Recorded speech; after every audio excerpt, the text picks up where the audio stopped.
Hi, and welcome back to this series of videos in the course Social Cognition. This series of videos will deal with how memory is part of social cognition.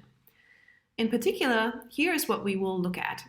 We will first more generally ask how information is organized in memory, and then look at the connection between memory and meaning.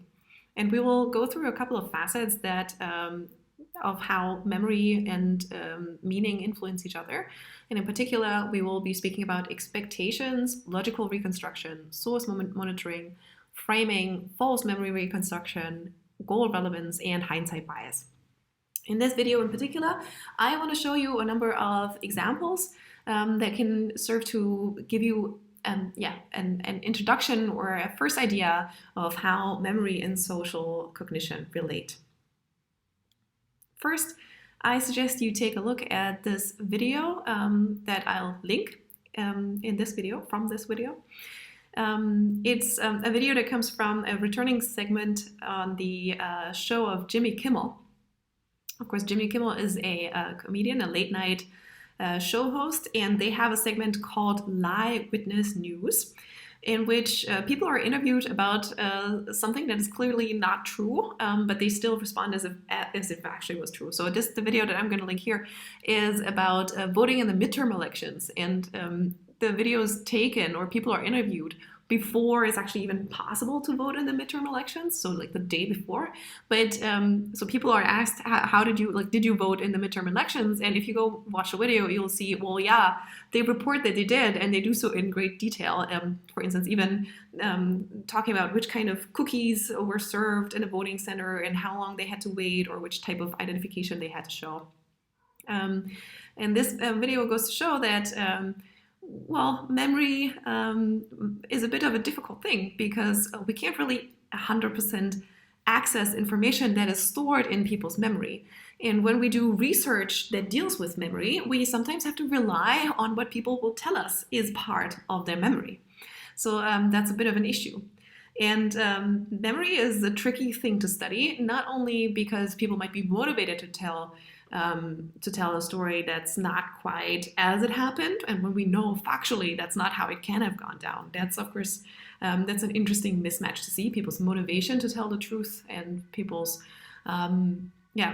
maybe it's not even motivated that they didn't tell the truth, and the mismatch between truth-telling versus lying and actual reality. But of course, sometimes it's far more difficult than this.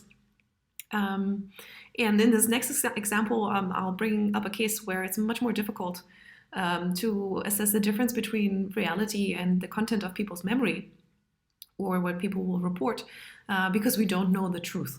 And for this case, I want to give you a brief trigger warning, so the next question or the next couple of minutes will deal with an event in recent history that could potentially raise traumatic memories.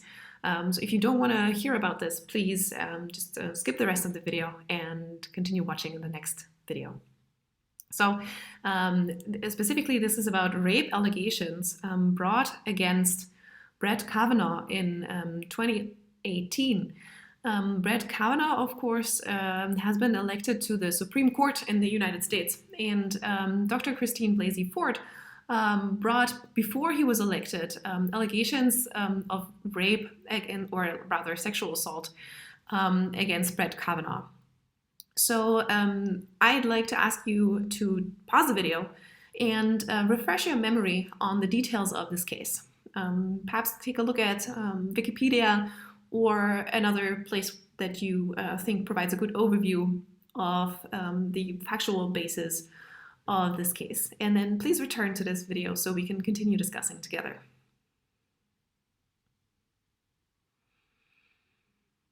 All right, welcome back. So if you've read up a bit about this case, you will realize that Dr. Blasey Ford brought allegations that Brett Kavanaugh had assaulted her. And these allegations Brett Kavanaugh completely denied. He says, "I categorically and unequivocally deny this allegation. I did not do this back in high school or at any time."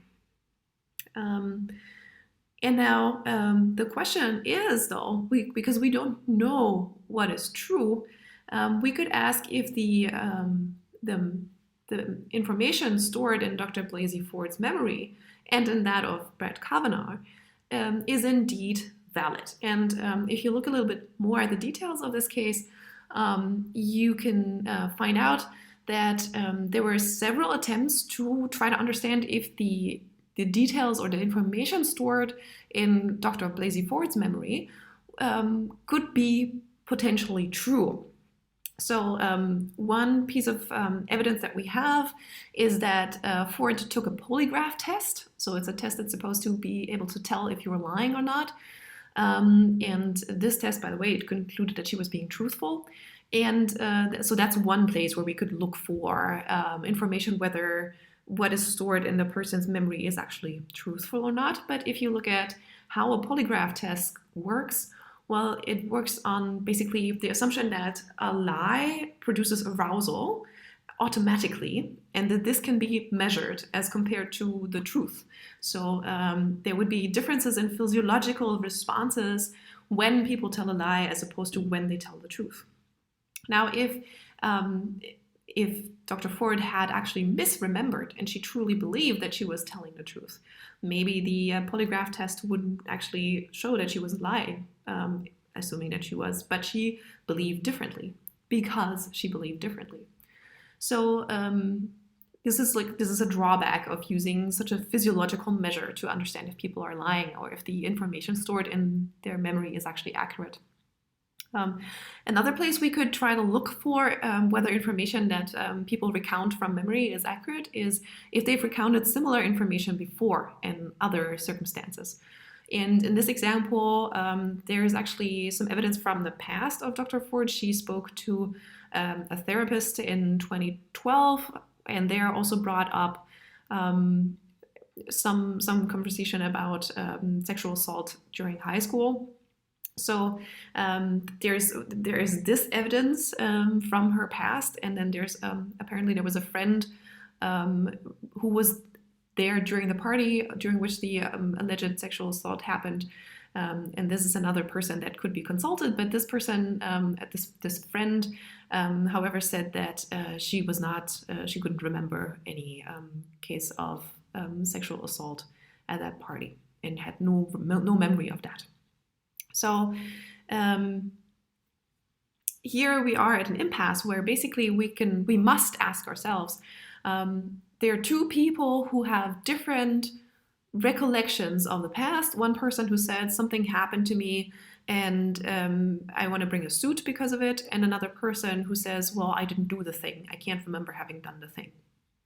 Now, there are several ways we can try to gauge if the information that's in one person's memory is true as opposed to the information that's in another person's memory, which I just discussed.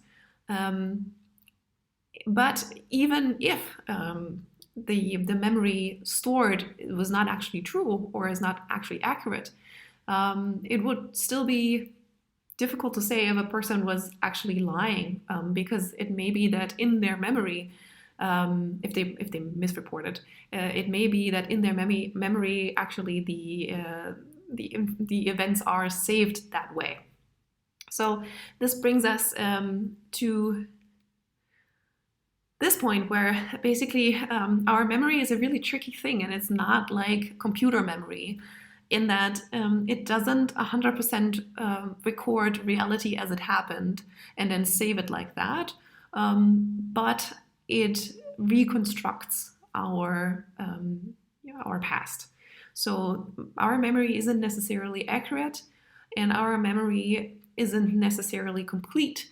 And so to sort of also reflect back on the case we've just discussed, this is not necessarily a sign that either one or the other party is lying, but indeed it may be a sign that just human memory is fallible and is a complex and difficult thing. So this complex and difficult thing is what we will continue talking about in these videos about how memory relates to social cognition.